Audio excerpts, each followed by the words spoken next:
We continue our journey with the holy words of W.E.B. DuBois and James Cone. We're reading now specifically from Cone's book, The Cross and the Lynching Tree. And today I'll read selections from Chapter 4, The Recrucified Christ in Black Literary Imagination. Most black artists were not church-going like Christians.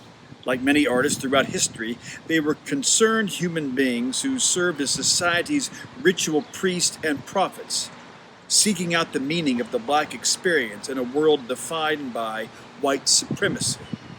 As witnesses to black suffering, they were, in the words of African-American literary critic Trudier Harris, active tradition bearers of the ugly phases of black history. Black suffering needs radical and creative voices, prophetic advocates who can tell brutal and beautiful stories of how oppressed black people survived with a measure of dignity when they were not meant to. Who are we? Why are we here? And what must we do to achieve our full humanity in a world that denies it? Those artists who accepted the challenge of answering these questions shouldered a heavy burden. I'm now going to read a poem by Langston Hughes. He wrote Christ in Alabama, and it was published on the occasion of his scheduled appearance at the University of North Carolina, Chapel Hill. Let me read this poem to you. Christ is a nigger, beaten and black. Oh, bare your back. Mary, he is his mother, mammy of the South.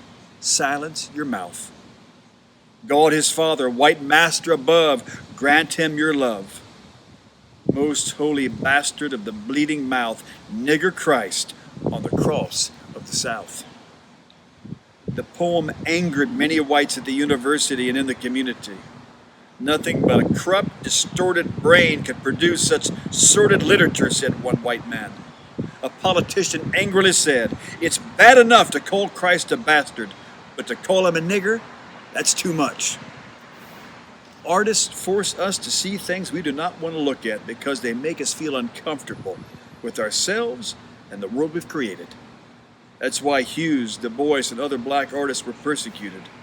White supremacists defined lynched victims as black beast rapists and savages and criminals deserving torture and death. But artists, writers, and other prophetic figures saw African American culture as something sacred and empowering. Peace and blessings on the way.